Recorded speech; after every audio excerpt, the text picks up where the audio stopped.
were at the conclave, and I was sat conveniently next to Mr. Noel Tata, and we took length as Malawi to appreciate what Tata has done, not only in the motor vehicle aspect, but we're also trying to talk of them doing a lot more value addition in agricultural products here in Malawi, because we take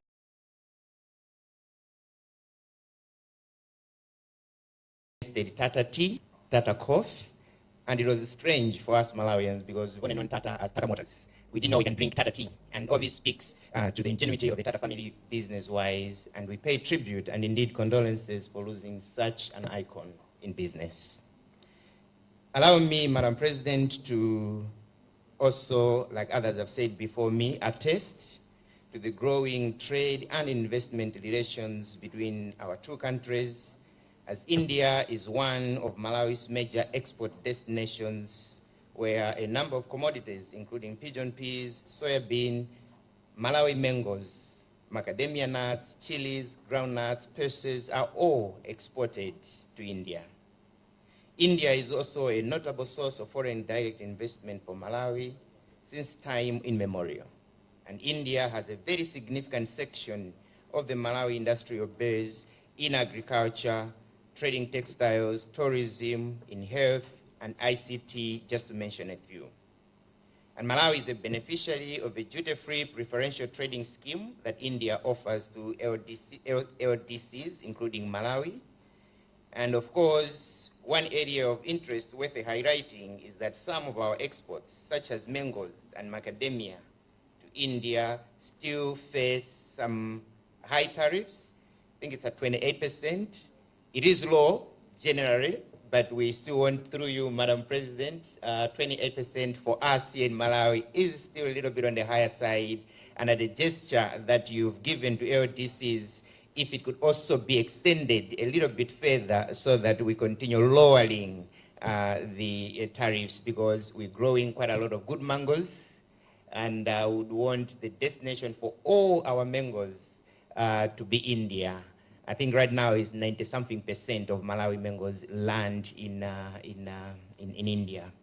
And I think God made it like that deliberately, so that when the India mangoes are out of season, the Malawi mangoes should be in season. I think that partnership was made in heaven, and we should continue nourishing it.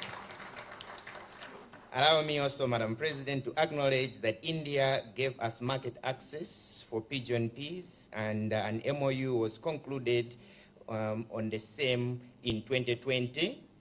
And that was the hard work of your representative here, His Excellency, the Ambassador of the High Commissioner, and indeed the team from the two Ministries of Trade and Commerce in India and Trade here in Malawi, that we were able to sign that MOU, and we have benefited from the MOU.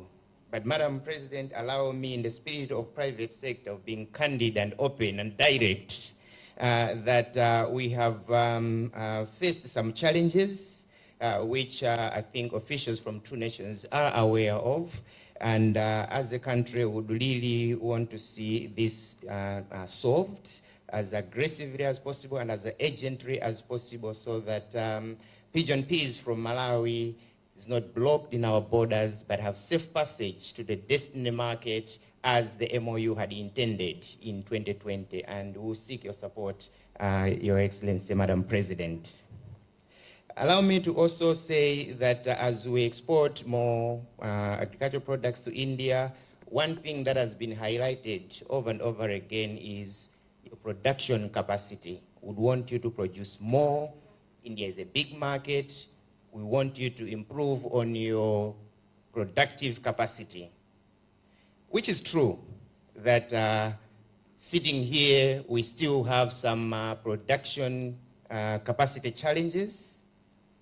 But this morning, I wanted us to flip the same coin and look at productive capacity not as a challenge, but as an opportunity for some of us investors to go on and to mechanize the mega farms, to commercialize our agriculture, and scale up that production, because there's a ready market in India, there's a ready market that is available for us, So we should stop looking at insufficient productive capacity as a challenge, rather as an opportunity for us to venture into our mega farm initiative. As all of us are aware, Malawi is well known as the warm heart of Africa, and it's mainly due to the warmth of the people that you come across here in Malawi. A very hardworking breed of the people that are welcoming and charming. And Malawi is a land of peace and has never been to war.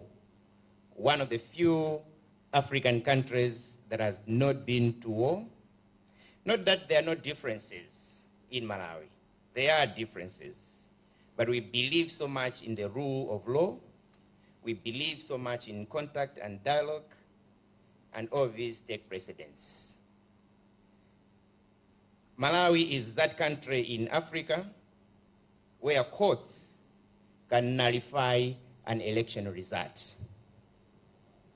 And in fact, the court can order a rerun of that election, and that a different candidate can win that election.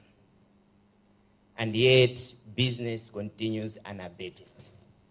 You don't see this in many African countries, and our belief in the rule of law, our belief in contact and dialogue, our belief in peace is that one aspect of Malawi that should really speak to an investor that wants not only a place to do business, but also a place to live happily with their families. Madam President, Malawi has a long-term national development plan. We call it the Malawi 2063. And the vision and passion of our leadership, Dr. Lazarus MacArthur Chakwera, is to move Malawi to a prosperous, industrialized, and self-sustaining economy by 2063. And actually, to achieve this vision, government has front-loaded 3 key sectors, what we call the low-hanging fruits, the priorities that government has set. And these sectors are in agriculture, commercializing the agriculture, value addition, light manufacturing, heavy manufacturing in the agriculture sector.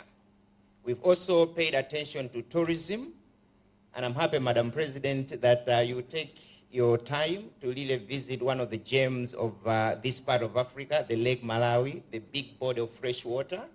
We really appreciate that, because tourism is at the heart of Malawi 2063, and indeed it forms part of our 3 key sectors that we prioritized. And the last one is mining, and agriculture, tourism, and mining. The acronym that we have hatched is ATM, the agriculture, tourism, mining. And we believe that's where the money will come from for a country like Malawi. Some of you will recall that what I said at the conclave in August in New Delhi. I indicated that for Africa, including Malawi, to actualize their long-term dreams of industrialization, we need to invest in manufacturing and value addition processes. Trading is good, investment is better. Malawi is a country that can virtually grow every commodity, and my ministry is putting maximum effort in supporting manufacturing rather than just general trading. Buying and selling is good. Foreign direct investment, local setting up of factories, creating jobs for our youth is a lot better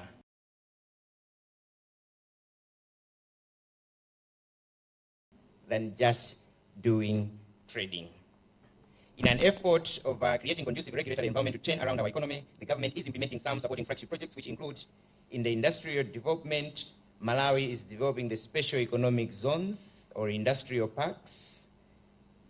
And in the agriculture sector, the government is inviting investors in mega farms to increase production and productivity. Government has already identified land for this purpose across the country. We have a unit called the Mega Farms Unit, which welcomes investors who really are looking for such chunk of land so they can grow what they know there's a market for somewhere else. My mind being on India. And energy investment opportunities are also available in power generation, transmission, and distribution from hydro, solar, biofuels, and wind to meet the growing national and regional energy demands.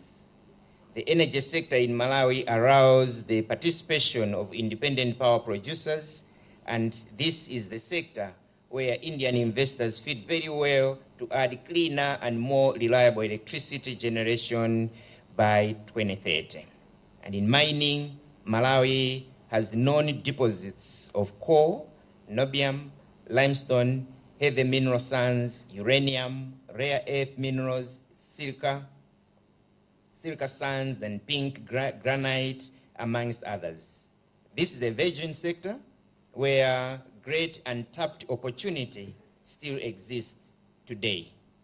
In tourism, there are available investment opportunities, especially in eco and cultural tourism, and Malawi is endowed with large bodies of fresh water and beautiful sunny beaches, breathtaking geographical sceneries, accelerating mountain views, and rich natural forests and wildlife, as well as friendly and culturally rich people in a very peaceful nation. We have unique mountain tourism potential with unexplored caves and picturesque sceneries offering some of the highest peaks in East and Southern Africa. As I come to an end, Madam President, let me assure all potential investors planning to invest in Malawi that your investments in Malawi is and will be secured, and the time to invest in Malawi is now. And Malawi offers many incentives, including tax holidays of up to 10 years for agro-processing and power generation projects, just to ensure that business are supported to grow. And regionally, you invest in Malawi, you enjoy the whole of African market, because we are members of all our regional bodies. And also, 80% of our population is under the age of 35. This means you will have access to trainable, cost-effective human capital, English speaking. And Malawi is politically stable in the region with peace-loving population, and the government has the one-stop service shop, the Malawi Investment and Trade Center. I therefore invite you, our distinguished visitors, to join us on this transformational journey by investing in Malawi, to assure you that the government of Malawi will provide all the necessary support to ensure a successful investment, and come to Malawi for value of your investments, and you will never regret. Thank you, Madam President, for listening. Thank you very much, and good morning once again. Thank you, Honorable Minister. We are grateful for your generous remarks. Your vision for India-Malawi business relationship is truly inspiring, and we are sure that both sides will find common interests to cooperate with each other. Ladies and gentlemen, it is now my distinct honor to invite the Honorable President of India, Srimati Droupadi Murmu ji, to address this business roundtable. Please join me in welcoming the Honorable Rashtrapati ji.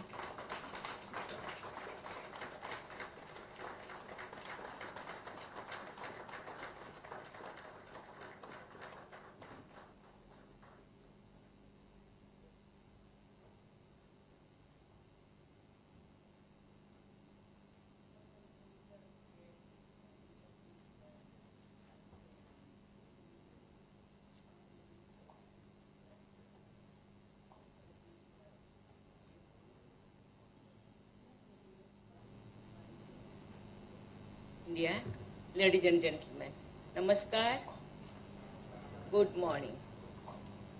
It is a great pleasure for me to be the first Indian president to visit the warm heart of Africa.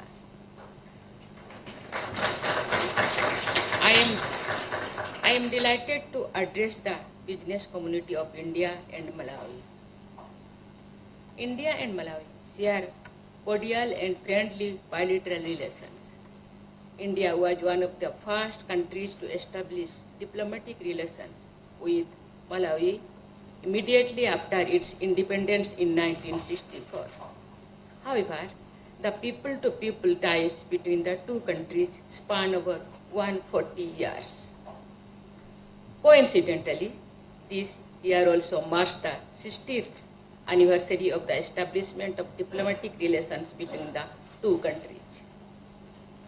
Our partnership is not confined to governments alone, as Africa has emerged as an important trade and investment destination. India's private sector is at the forefront of driving this impetus. There are growing investments by Indian companies, both multinational and SMEs in Africa, in a range of sectors. These include telecommunications, hydrocarbon, exploration, agriculture, light manufacturing, IT and IT education, water treatment and supply management, petroleum, refining and retail, chemicals, drugs and pharmaceuticals, coal, automobiles, floriculture, engineering, consultancy and management, paper, textile, among others. Friends, India has set a goal of beginning Viksit Bharat by 2047.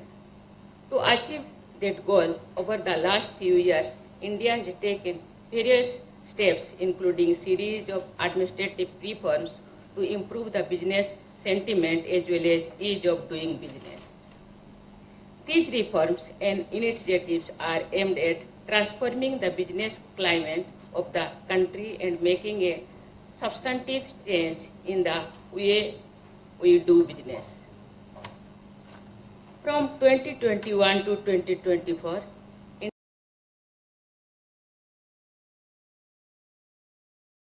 India has been among the fastest growing major economies with an average growth rate of 8% annually, becoming the fifth largest economy in the world and soon to become one of the top 3 economies.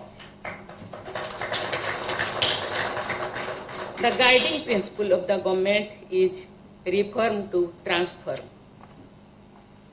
India's success story, as it is unfolding today, is a promising one. During 2023-24, India achieved export of $778 billion.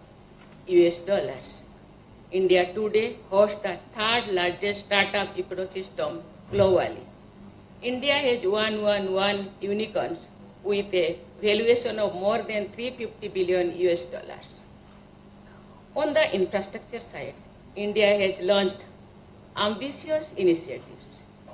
An investment of $1.3 trillion is being made, especially on connectivity infrastructure.